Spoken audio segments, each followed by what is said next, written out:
Hello, ഇന്നത്തെ കഥയിലേക്ക് എല്ലാവർക്കും സ്വാഗതം. അങ്ങനെ നവ്യ ഓരോ കാര്യങ്ങളൊക്കെ നിർമ്മൽ ബുദ്ധിമുട്ടിക്കുന്നതിനെക്കുറിച്ചൊക്കെ നയനയോട് സംസാരിക്കാൻ വേണ്ടിയിട്ട് വന്നിട്ടാണുള്ളത്. കാരണം മനസ്സിൽ തന്നെ വെച്ച് വെച്ച് വീർപ്പ് മുട്ടുകയാണല്ലോ. അപ്പം എന്തായാലും അബിയോട് സംസാരിക്കാൻ പറ്റില്ല എന്നുള്ളത് ഓരോ കാര്യങ്ങളും നയന പറഞ്ഞു കൊടുക്കുന്നതിൽ നിന്ന് നവ്യക്ക് മനസ്സിലാവുന്നുണ്ട്. അങ്ങനെ എന്തായാലും ഇനി അബിയോട് പറയേണ്ടെന്നൊക്കെ തീരുമാനിക്കുമ്പോഴേക്കും നയന പറയുന്നുണ്ടെങ്കിൽ പിന്നെ എന്നോട് പറ, ആരോടെങ്കിലും പറയണ്ടേ എന്നൊക്കെ പറയുമ്പോഴേക്കാണ് കോളിംഗ് ബെൽ അടിക്കുന്നത്. നയനയോട് പറയാൻ വേണ്ടി ശ്രമിക്കുകയാണ്, അപ്പോഴാണ് കോളിംഗ് ബെൽ അടിക്കുന്നത്. അപ്പം നയന വേഗം പറയുന്നുണ്ട്, ഞാൻ നന്ദുവിനോട് ഇങ്ങോട്ടേക്ക് വരാൻ പറഞ്ഞിട്ടുണ്ടായിരുന്നു, ഞാൻ ചെന്ന് നോക്കട്ടെ, അവളായിരിക്കും. അപ്പം നയന വേഗം ഉമ്മറത്തേക്ക് ചെന്ന സമയത്ത് നവ്യ മനസ്സിൽ വിചാരിക്കുന്നുണ്ട്, ഇത് സംസാരിച്ചൊന്നും തീർക്കാൻ പറ്റുന്നില്ലല്ലോ, ഇതിങ്ങനെ മനസ്സിൽ വെക്കും തോറും എൻ്റെ മനസ്സാകെ കൂടെ കലുഷിതമായിക്കൊണ്ടിരിക്കുകയാണ്. എങ്ങനെയെങ്കിലും ഇത് ആരോടെങ്കിലും ഒന്ന് പറഞ്ഞേ പറ്റൂ. അവനാണെങ്കിലും ഒന്നും അവസാനിപ്പിക്കുന്ന ലക്ഷണവും ഇല്ല. നവ്യ കുറച്ചൊരു പേടിയിലും ടെൻഷനിലുമാണ് ഉള്ളത്. കാരണം ഇതുവരെ തെറ്റ് ചെയ്തിട്ടാണ് ടെൻഷൻ ഉണ്ടാവാതിരുന്നത്. ഇപ്പോൾ തെറ്റ് ചെയ്യാതെ ടെൻഷൻ അടിക്കുന്ന ഒരു അവസ്ഥയിലാണ് നവ്യ ഉള്ളത്. നയന ഉമ്മറത്തേക്ക് വന്ന സമയത്ത് നന്ദുവാണ് അങ്ങോട്ടേക്ക് വന്നിട്ടുള്ളത്. നന്ദുവിനെ കണ്ടപ്പോഴേക്കും തന്നെ വാത്സല്യം കൊണ്ട് നയന വേഗം കൈ രണ്ടും ചേർത്ത് പിടിച്ചാണ് പോകുന്നത്, നന്ദുവിനെ കെട്ടിപ്പിടിക്കാൻ വേണ്ടിയിട്ട്. അതുപോലെ തന്നെ അവർ രണ്ടുപേരും പരസ്പരം കെട്ടിപ്പിടിക്കുകയാണ്. നയന സന്തോഷത്തോടെ പറയുകയും ചെയ്യുന്നുണ്ട്, ഞാൻ കരുതി നീ വരില്ല എന്ന്. അപ്പം നന്ദു പറയുന്നുണ്ട്, ചേച്ചി വരണം എന്ന് പറഞ്ഞാൽ വരാതിരിക്കാൻ പറ്റുമോ? അപ്പോഴേക്കും നവ്യ അങ്ങോട്ടേക്ക് വന്നിട്ടുണ്ട്. നവ്യക്ക് നല്ല മാറ്റം തന്നെ ഉണ്ടായിരുന്നു. നവ്യ വേഗം വന്നിട്ട് നന്ദുവിൻ്റെ അടുത്ത് സംസാരിക്കുന്നുണ്ട്. എന്തൊക്കെയാണ് മോളെ സംസാരം എന്നൊക്കെ ചോദിക്കുകയാണ്, എന്തൊക്കെയാണ് വിശേഷം എന്നൊക്കെ ചോദിക്കുകയാണ്. അപ്പം നന്ദുവിന് പോലും അതിശയാവുന്നുണ്ട്. കാരണം ഇതുവരെ അങ്ങോട്ടേക്ക് വന്നു കഴിഞ്ഞാൽ നവ്യ മൈൻഡാക്കാനോ ഒന്നിനും വരാറ് പോലും ഇല്ല. അപ്പം നവ്യയെ തന്നെ നന്ദു ദേഷ്യത്തോടെ ഇങ്ങനെ നോക്കി നിൽക്കുമ്പോൾ നവ്യ ഒരു സങ്കടത്തോടു കൂടി നയനയെ നോക്കിയിട്ട് ചോദിക്കുന്നുണ്ട്, എന്നോടുള്ള ദേഷ്യം മാറിയില്ലേ? അപ്പം നന്ദു പറയുകയും ചെയ്യുന്നുണ്ട്, അത് അത്ര പെട്ടെന്ന് മാറുന്ന ദേഷ്യമല്ല. അപ്പം നവ്യയുടെ മുഖം വല്ലാതെ ആവുകയാണ്. അപ്പം നയന നന്ദുവിനോട് പറയുന്നുണ്ട്, പോട്ടെ മോളെ, ഇപ്പോൾ അന്ന് ചെയ്തതിൻ്റെ കുറ്റബോധം വല്ലാതെ ഉണ്ട് ചേച്ചിക്ക്, അതെന്തുകൊണ്ടും നല്ലതാ. അപ്പം നന്ദു പറയുന്നുണ്ട്, പക്ഷേ ഓതിൻ്റെ സ്വഭാവമാണ്, അതെപ്പോഴാണ് മാറുക എന്ന് പറയാൻ പറ്റില്ല. അപ്പോഴേക്കും ജലജ അങ്ങോട്ടേക്ക് വരുന്നുണ്ട്. ജലജ കളിയാക്കിക്കൊണ്ട് നന്ദുവിനോട് ചോദിക്കുകയാണ്, ആഹാ മൊട്ടച്ചി എപ്പോൾ എത്തി? നിനക്കിതുവരെ പുളിങ്കൊമ്പൊന്നും കിട്ടിയില്ലേ?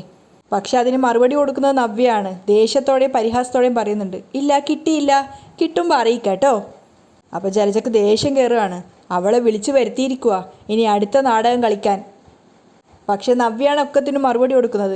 ഇവിടെ നിങ്ങളും നിങ്ങളുടെ മോനും കളിക്കുന്ന നാടകങ്ങൾ വേറെ ആരും കളിക്കാറില്ല. അത് കേട്ടപ്പോൾ നയനയും ചിരിച്ചോട് പറയുന്നുണ്ട്, അത് ശരിയാ.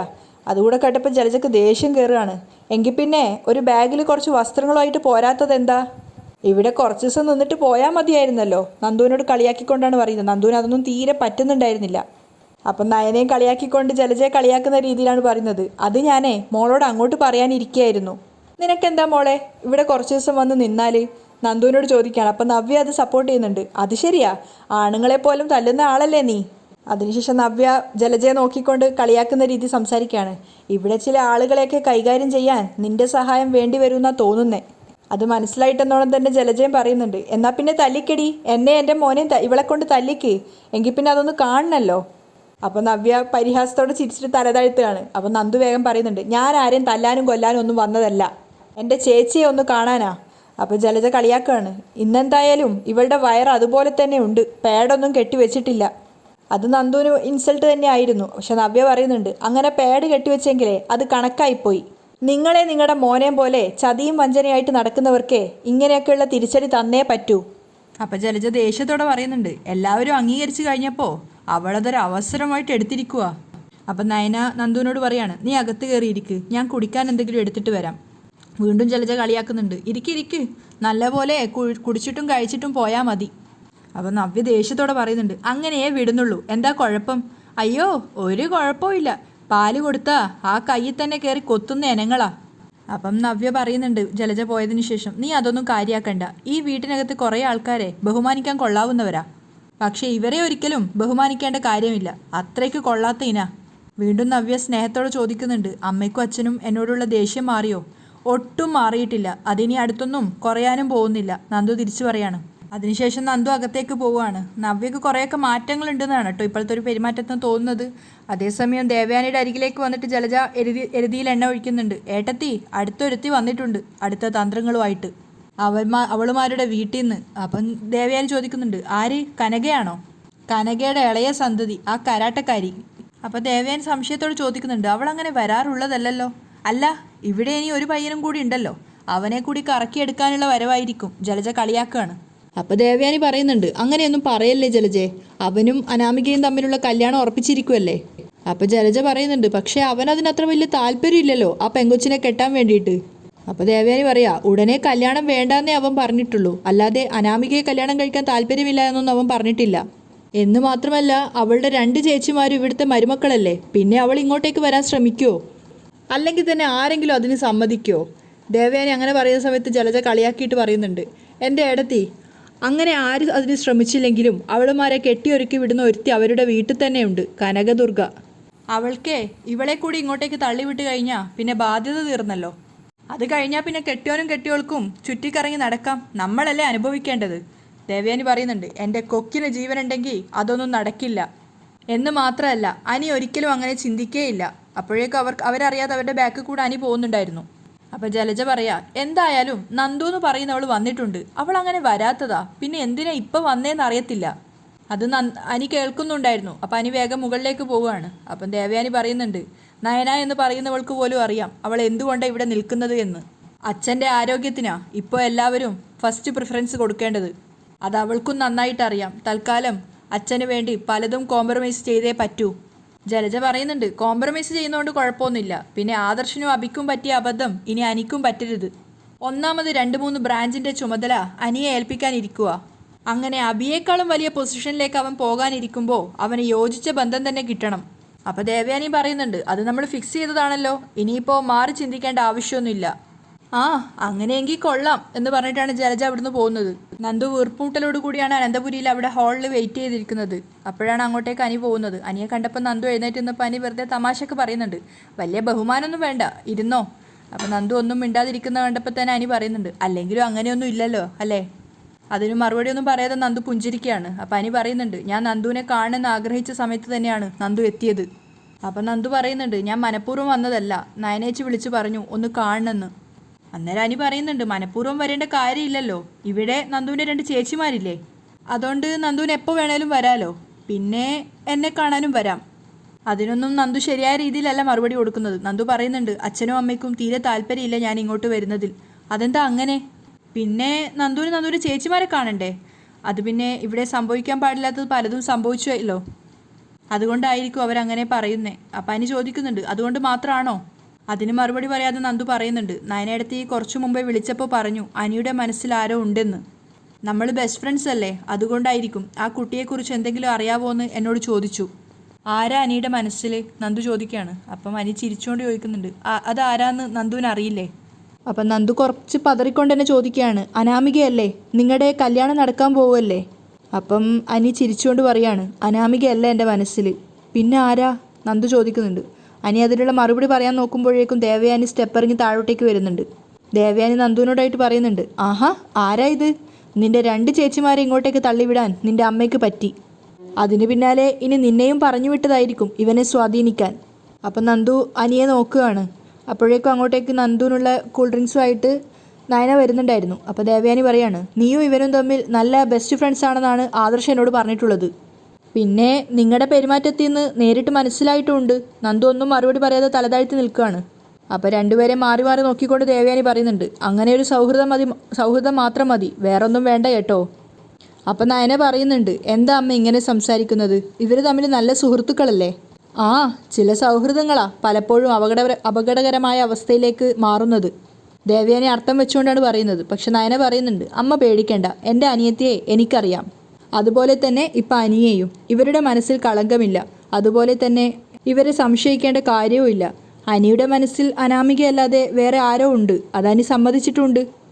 അപ്പം അനി ഇങ്ങനെ പതറിക്കൊണ്ട് നിൽക്കുകയാണ്. നന്ദു ആണെങ്കിലും ചെറിയൊരു പേടിയോടുകൂടിയാണ് നിൽക്കുന്നത്. അപ്പോൾ ദേവയാനി പറയുന്നുണ്ട്, ഡാ, ഞാനും നിൻ്റെ വല്യച്ഛനും കൂടെ മുന്നിൽ നിന്നിട്ടാണ് നിൻ്റെ കല്യാണം നടത്താൻ പോകുന്നത്. ഞങ്ങളുടെ മുഖത്ത് കരിവാരി തേക്കുന്ന ഒരു പ്രവൃത്തിയും നിൻ്റെ ഭാഗത്തു നിന്നുണ്ടാവില്ലെന്നാ എൻ്റെ വിശ്വാസം. ഞാൻ ആദർശിനെ പോലെയാ നിന്നെയും കാണുന്നത്. അതുകൊണ്ട് അനാമികയുമായി നിശ്ചയിച്ചിട്ട് കല്യാണം നടന്നിരിക്കണം. അത് നടന്നില്ലെങ്കിൽ നീ നിൻ്റെ മുത്തശ്ശനോട് ചെയ്യുന്ന ചതിയാ. അനിയും നന്ദു ശരിക്കും കുരുക്കിലായ അവസ്ഥയിലാണ് കേട്ടു നിൽക്കുന്നത്. അവർ പരസ്പരം മുഖത്തോട് മുഖം നോക്കുകയാണ് സങ്കടത്തോടു കൂടി. അപ്പം നയന പറയുന്നുണ്ട്, അമ്മ ചൂടാവണ്ട, അബിയെ പോലെയല്ല അനി, ആദർശേട്ടനെ അതേപടി അനുസരിക്കുന്നയാളാ. അതുകൊണ്ട് എത്ര എതിർപ്പ് പറഞ്ഞാലും അനാമികയെ അനി കല്യാണം കഴിച്ചിരിക്കും. അപ്പം നന്ദു ഒന്നുകൂടെ സങ്കടത്തിൽ അനിയെ നോക്കുകയാണ്. അപ്പം ദേവയാനി പറയുന്നുണ്ട്, അങ്ങനെ നീ കല്യാണം കഴിച്ചില്ലെങ്കിൽ നിനക്ക് ഇങ്ങനെ ഒരു വല്യമ്മയില്ലെന്ന് നീ കൂട്ടിക്കോ. എൻ്റെ മോൻ്റെ കാര്യത്തിൽ ഞാൻ ഒരുപാട് വീഴ്ച ചെയ്തു, ഇനി നിൻ്റെ കാര്യത്തിൽ അത് നടക്കില്ല. ഈ കുടുംബത്തിന് ചേരുന്നൊരു പെൺകുട്ടി അനാമിക, അതുകൊണ്ട് ഉറപ്പായിട്ടും ആ ബന്ധം നടന്നേ പറ്റൂ. അതും പറഞ്ഞ് ദേവയാനി പോവാണ്. അപ്പം അനിയോടായിട്ട് നയന പറയുന്നുണ്ട്, അനി പറഞ്ഞത് കേട്ടല്ലോ, അതുകൊണ്ട് എൻ്റെ മോനതങ്ങ് അനുസരിച്ചേക്ക്. അപ്പം അനിയും പറയുന്നുണ്ട്, അല്ലെങ്കിലും ഈ വീട്ടിൽ മുതിർന്നവരെ അനുസരിച്ച എല്ലാവർക്കും ശീലം, പ്രത്യേകിച്ചും മുത്തശ്ശനെ. നയനയും പറയുന്നുണ്ട്, അതാ പറഞ്ഞത് മുത്തശ്ശനെ ഒരിക്കലും വേദനിപ്പിക്കാൻ പാടില്ലെന്ന്. അത് ശരിയാണോ മോളെ? നയന നന്ദുവിനോട് ചോദിക്കുകയാണ്. അപ്പം നന്ദു പതറിക്കൊണ്ട് തന്നെ പറയുന്നുണ്ട്, ഏയ് ഒരിക്കലും അല്ല. മോൾ ചായ ഒഴിക്ക്. അതിനുശേഷം നയന പറയാണ്, നിങ്ങളുടെ ഈ പ്രായത്തിൽ പല ചിന്തകളും നിങ്ങളെ അലട്ടിക്കൊണ്ടേയിരിക്കും. എനിക്ക് പിന്നെ പ്രാരാബ്ദങ്ങൾ ഒരുപാടുണ്ടായതുകൊണ്ട് പ്രേമിക്കാനൊന്നും സമയം കിട്ടിയിട്ടില്ല. കല്യാണം പോലും നടന്നത് മനസ്സറിയാതെയാ. നിങ്ങളൊക്കെ ആലോചിച്ച് ചിന്തിച്ചിട്ട് തന്നെ മുന്നോട്ട് പോവണം. ദേ ഇവളിപ്പോൾ വിഷാദ രോഗത്തിലാണെന്ന് അമ്മയുടെ പരാതി. അതിൻ്റെ കാരണം എന്താണെന്ന് ആർക്കും അറിയില്ല. അപ്പോൾ അനിയും നന്ദു പരസ്പരം മുഖത്തോട് മുഖം നോക്കുകയാണ്. അപ്പോഴേക്കും നന്ദു പോയിട്ട് നയനോട് ചോദിക്കുന്നുണ്ട്, ചേച്ചി ഞാൻ പോയിക്കോട്ടെ, എന്താ ഇത്ര ധൃതി? അത് ഞാനിപ്പോൾ വന്നപ്പോൾ തന്നെ കണ്ടില്ലേ ആദർശേട്ടൻ്റെ അമ്മ ഓരോന്ന് പറയുന്നത്. അതൊന്നും കേൾക്കാൻ എനിക്ക് വയ്യ ചേച്ചി, ഞാൻ പോവുക. സങ്കടത്തോടു കൂടി അനിയെ നോക്കിയിട്ട് യാത്ര ചോദിക്കുന്നുണ്ട്. അനി സമ്മതം കൊടുക്കുക. അപ്പം നയന പറയുന്നുണ്ട്, നന്ദു എൻ്റെ മോൾക്ക് എന്തെങ്കിലും മനസ്സിൽ ഭാരം ഉണ്ടെങ്കിൽ അത് എന്നോട് പറയണം. ഒരു ഭാരവും മനസ്സിൽ വെച്ചുകൊണ്ട് നടക്കരുത്. അതൊക്കെ കേൾക്കുമ്പോൾ അനിക്കും അതേപോലെ തന്നെയാണ് ഫീൽ ചെയ്യുന്നത്.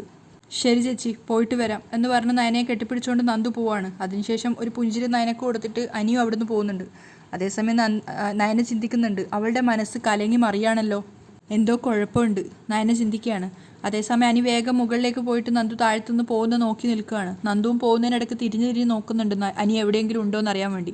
മുകളിൽ നിന്ന് അവൻ നോക്കുന്ന കണ്ട സമയത്ത് രണ്ടുപേരും കൈയൊക്കെ പരസ്പരം കാണിച്ചിട്ടാണ് നന്ദു അവിടുന്ന് ഇറങ്ങി പോകുന്നത്. അനിയാണെങ്കിൽ തീരെ മനസ്സിന് കട്ടിയില്ലാതെ ഒരു അസ്വസ്ഥതയോടുകൂടിയാണ് നിൽക്കുന്നത്. നയനക്കരികിലേക്ക് വന്നിട്ട് അനി ചോദിക്കുന്നുണ്ട്, ഏട്ടത്തി നന്ദു വന്നിട്ട് ഉച്ചഭക്ഷണം കഴിക്കാൻ പോലും നിന്നില്ലല്ലോ. ദേ ഇപ്പം തന്നെ നന്ദുവിനെ ഇങ്ങോട്ടേക്ക് വിളിച്ചു വരുത്തിയതിന് അച്ഛൻ വഴക്ക് പറഞ്ഞിട്ടേ ഉള്ളൂ. നയന പറയുന്നുണ്ട്. അല്ല അതെന്തിനാ വഴക്ക് പറഞ്ഞേ? അല്ല ഇവിടെ ഇപ്പോൾ ഒരു ഭൂകമ്പം കഴിഞ്ഞതല്ലേ ഉള്ളൂ എൻ്റെ ചേച്ചിയുടെ കാര്യത്തിൽ. അതുകൊണ്ട് തന്നെ ഇനി കാരണമില്ലാതെ ആരും ഇങ്ങോട്ടേക്ക് വരത്തില്ല. സത്യം പറഞ്ഞാൽ ഞാൻ നിർബന്ധിച്ചത് കൊണ്ടാണ് അവൾ ഇങ്ങോട്ടേക്ക് വന്നത്. ഉള്ളത് പറയാലോ, അനിയും അവളും നല്ല ബെസ്റ്റ് ഫ്രണ്ട്സാണെന്ന് എനിക്കറിയാം. അങ്ങനെ അനിയുടെ മനസ്സിൽ ഏതെങ്കിലും ഒരു പെണ്ണുണ്ടെങ്കിൽ അത് അവളോടെങ്കിലും പറയട്ടെ എന്ന് കരുതിയാ ഞാൻ അവളെ ഇങ്ങോട്ടേക്ക് വിളിച്ചു വരുത്തിയത്. എന്നിട്ട് അനിയുടെ മനസ്സിൽ ആരാണെന്ന് അവളും പറഞ്ഞില്ല. അതൊക്കെ പോട്ടെ, അവളുടെ വിഷമം എന്താ? അത് എനിക്കറിയില്ല. പതറിക്കൊണ്ടാണ് അനി പറയുന്നത്. പിന്നെ നിങ്ങൾ ബെസ്റ്റ് ഫ്രണ്ട്സാന്ന് പറഞ്ഞിട്ട് എന്താ കാര്യം? സാധാരണ നമ്മുടെ വീട്ടിലുള്ളവരെക്കാളും കൂടപ്പിറപ്പുകളെക്കാളും നമ്മുടെ വിഷമങ്ങൾ അറിയാ സുഹൃബന്ധങ്ങൾക്കാ. എൻ്റെ ജീവിതത്തിൽ കല്യാണി അറിയാത്ത ഒരു രഹസ്യവും ഇല്ല. അതുപോലെ തന്നെ അവളുടെ കാര്യത്തിലും. എൻ്റെ ബെസ്റ്റ് ഫ്രണ്ട് അവളാ. നന്ദുവിന് പിന്നെ കുട്ടിക്കാലം തൊട്ടേ ആൺകുട്ടികളുമായിട്ടാ കൂട്ട്. ഇപ്പം അനിയാ അവളുടെ ഏറ്റവും അടുത്ത കൂട്ടുകാരൻ. അപ്പോൾ പിന്നെ നിങ്ങളുടെ രണ്ടുപേരുടെയും ജീവിതത്തിൽ നടക്കുന്നതൊക്കെ പരസ്പരം അറിയണ്ടേ? നന്ദുവിനെന്തോ വിഷമമുണ്ടെന്ന് എനിക്കറിയാം, അതേപ്പറ്റി ഞാൻ ചോദിച്ചായിരുന്നു. അനി പറയുന്നുണ്ട്. ആ സമയത്ത് അനിയുടെ മനസ്സിലുള്ളത് ആരാന്ന് ചോദിച്ചില്ലേ അവള്? അല്ലെങ്കിൽ അനാമികയായിട്ടുള്ള കല്യാണത്തിന് താല്പര്യം കുറയാൻ കാരണം എന്താണെന്ന് അവൾ ചോദിച്ചില്ലേ? അതേപ്പറ്റിയൊക്കെ നന്ദു ചോദിച്ചിട്ടുണ്ട്, ഞാനൊന്നും പറഞ്ഞിട്ടില്ല. അതെന്താ പറയാത്തേ? അല്ല ഞാൻ എന്തു പറഞ്ഞാലും അത് അപ്പം തന്നെ നന്ദു ചേച്ചിയെ അറിയിക്കുമല്ലോ. അപ്പം നയന പറയുന്നുണ്ട്, അത് ശരിയാ, ഞങ്ങൾക്കിടയിൽ ഒരു രഹസ്യവും ഇല്ല. ഞാനാണ് നന്ദുവിൻ്റെ മനസ്സിലെന്ന് എനിക്കറിയാം. എന്നിട്ട് ആ രഹസ്യം എന്താ അനിയെത്തി ചേച്ചിയോട് പറയാത്തത്? അനി ചിന്തിക്കുന്നുണ്ട്. എന്താ ആലോചിക്കുന്നേ? ഏയ് ഒന്നുമില്ല. ഇപ്പം അനി ഒട്ടും ആക്റ്റീവ് അല്ല. കല്യാണക്കുറി അടിച്ചു കഴിഞ്ഞാൽ ഏട്ടൻ്റെ ഒപ്പം പോയി കല്യാണം വിളിക്കേണ്ട ആളാ. അതുപോലെ തന്നെ നാളെ ഒരു പെൺകുട്ടി ഇങ്ങോട്ടേക്ക് വന്നു കഴിഞ്ഞാൽ അവളുടെ ഭർത്താവാണ്. അതിൻ്റെ പക്വത കാണിക്കണ്ടേ? ഇപ്പോൾ ഒന്നിലും ഒരു താല്പര്യമില്ലാത്ത മട്ടില നടപ്പ്. അപ്പം അനി പറയുന്നുണ്ട്, ഏട്ടത്തി പറഞ്ഞത് ശരിയാ, എനിക്കൊന്നിലും ഒരു താല്പര്യവും ഇല്ല. എല്ലാവർക്കും ഇഷ്ടവും ഇഷ്ടക്കേടും ഒക്കെ ഉണ്ട് ഏട്ടത്തി. മനസ്സിന് താല്പര്യമില്ലാത്ത ഒരാളെ ജീവിതത്തിലേക്ക് വിളിച്ചുകൊണ്ട് വരുന്നത് അത്ര വലിയ നല്ല കാര്യമാണെന്ന് എനിക്ക് തോന്നുന്നില്ല. അപ്പം നയന പറയുന്നുണ്ട്, അനിക്കൊരു കവിഹൃദയമുണ്ട്. അതുപോലെ തന്നെ അനിയുടെ മനസ്സിൽ പ്രണയവും ഉണ്ട്. വിവാഹത്തെക്കാളും പ്രണയിച്ച് നടക്കാനാ അത്തരക്കാർക്ക് ഇഷ്ടം. അതുകൊണ്ടാണ് ഇങ്ങനെയൊക്കെ തോന്നുന്നത്. നമ്മൾ ചില നേരത്ത് നമ്മുടെ ആഗ്രഹങ്ങൾ ത്യജിക്കണം. ഞാൻ ആഗ്രഹിക്കാത്ത നേരത്താ എൻ്റെ കല്യാണം നടന്നത്. ഇപ്പോൾ ഇവിടെ പിടിച്ചു നിൽക്കുക. അനിയുടെയും മുത്തശ്ശൻ്റെയും മുത്തശ്ശിയുടെയും കാലശേഷം ഞാനിവിടെ ഉണ്ടാവുമെന്ന് പോലും അറിയില്ല. അതെന്താ ഏട്ടത്തി അങ്ങനെ പറഞ്ഞത്? ഒന്നുമില്ല അനി, എൻ്റെ ജീവിതം തുലാസിലാണെന്ന് എനിക്ക് പലപ്പോഴും തോന്നിയിട്ടുണ്ട്. ആ വിധി ഇനിയൊരു പെൺകുട്ടിക്ക് വരാൻ പാടില്ല. വീട്ടുകാരിഷ്ടപ്പെടാതെ അനി ഒരു പെൺകുട്ടി ഇങ്ങോട്ടേക്ക് കൂട്ടിക്കൊണ്ടു വന്നാൽ അവളുടെ ജീവിതവും ദുരിതമാവുന്നുള്ള കാര്യം ഉറപ്പാ. അതുകൊണ്ട് അനിയെങ്കിലും വീട്ടുകാരാലോചിച്ച പെണ്ണിനെ കെട്ടണം. ഈ വീടിൻ്റെ സാഹചര്യം അറിയാവുന്നത് കൊണ്ടാണ് ഞാനിങ്ങനെ പറയുന്നേ. അതേസമയം വീട്ടിലെത്തിയിട്ട് നന്ദു ആലോചിക്കുന്നത് അവിടുന്ന് തിരിച്ചിറങ്ങുമ്പോൾ അനി അവിടെ മുകളിൽ വന്ന് നോക്കി നിൽക്കുന്ന ആ ഒരു സീനാണ്. നന്ദു പറ്റ തളർന്നൊരവസ്ഥയിലാണ് ഉണ്ടായിരുന്നത്. നിർമ്മൽ കാണണമെന്ന് പറഞ്ഞ പ്രകാരം അവനെ കാണാൻ വേണ്ടി പോയതാണ് നവ്യ. വരണം വരണം മൈ ഡിയർ നവ്യ, എത്രയോ ജന്മമായി നിന്നെ ഞാൻ തേടുന്നു എന്നൊക്കെ പറഞ്ഞ് നവ്യയുടെ കവിള് പിച്ചാണ് നിർമ്മൽ. അപ്പം നവ്യ ദേഷ്യത്തോടെ പറയുന്നുണ്ട്, നിർത്തടാ. ഓ പഠിക്കുന്ന കാലം തൊട്ട് നീ എൻ്റെ പിന്നാലെ നടന്ന് ശല്യം ചെയ്യുക. അത് ശല്യം ചെയ്തതല്ല മൈ ഡിയർ, ഞാൻ നിന്നെ പ്രേമിച്ചതാ. അന്നൊക്കെ നീ എനിക്കൊപ്പം ചുറ്റിക്കറങ്ങിയിട്ടുണ്ട്. അപ്പം നവ്യ പറയുന്നുണ്ട്, നിന്നോടൊപ്പം ഒന്നുമല്ല, ഞാൻ എൻ്റെ എല്ലാ ഫ്രണ്ട്സിൻ്റെ കൂടെയും ചുറ്റിക്കറങ്ങിയിട്ടുണ്ട്. പക്ഷെ നീ എന്നോട് പ്രേമാണെന്ന് പറഞ്ഞേ പിന്നെ ഞാൻ ഒരിക്കൽ പോലും നിന്നോടൊപ്പം എവിടെയും വന്നിട്ടില്ല. അന്നും നിനക്ക് കോടീശ്വരന്മാരോടായിരുന്നു താല്പര്യം. നമ്മൾ തമ്മിൽ കാണുമ്പോൾ എൻ്റെ കഴുത്തിലും കയ്യിലും ഒക്കെ ചെയിനുണ്ടായിരുന്നു. അപ്പോൾ നീ കരുതി ഞാൻ ഏതോ വലിയ പുള്ളിയാണെന്ന്. അങ്ങനെയാണ് നീ എന്നെ സ്നേഹിച്ചത്. അവസാനം അടിച്ചു പൊളിക്കാൻ പൈസ ഇല്ലാതായപ്പോൾ നീ നിൻ്റെ പാട്ടിന് പോയി. അപ്പം നവ്യ പറയുന്നുണ്ട്, അത് എന്തെങ്കിലും ആയിക്കോട്ടെ, പക്ഷെ ഇന്ന് ഞാനൊരു ഭാര്യയാ. ആരുടെ ഭാര്യ? ഓ, അനന്തപുരി തറവാട്ടിലെ അഭിയുടെ ഭാര്യ. അപ്പം നവ്യ അത്ഭുതത്തോട് ചോദിക്കുന്നുണ്ട്, നിനക്ക് എൻ്റെ ഹസ്ബൻഡിനെ അറിയോ? അപ്പം നിർമ്മൽ പറയുന്നുണ്ട്, അനന്തപുരി തറവാട്ടിലെ പയ്യന്മാരെ അറിയാത്തതായിട്ട് ഈ നാട്ടിൽ ആരെങ്കിലും കാണുമോ? ദയവ് ചെയ്ത് എന്നെ ശല്യം ചെയ്യരുത്, നവ്യ ബഗ്ഗയാണ്. നീ ജീവിച്ചോ നിന്റെ ഭർത്താവിനൊപ്പം, പക്ഷേ ഞാൻ വിളിക്കുമ്പോഴൊക്കെ നീ വരണം, ഞാൻ പറയുന്ന സ്ഥലത്തേക്ക്. അതുപോലെ ഞാൻ എന്താവശ്യപ്പെട്ടാലും അതെനിക്ക് നിന്നിൽ നിന്ന് കിട്ടുകയും വേണം. നിർമ്മൽ പറയുന്ന സമയത്ത് നവ്യക്ക് ദേഷ്യം കയറുകയാണ്. അവൻ്റെ ഷർട്ടിന് കുത്തിപ്പിടിച്ച് നിൽക്കുന്നുണ്ട്. അവിടെയായിട്ടാണ് ഇന്നത്തെ എപ്പിസോഡ് വൈൻഡപ്പ് ചെയ്യുന്നത്.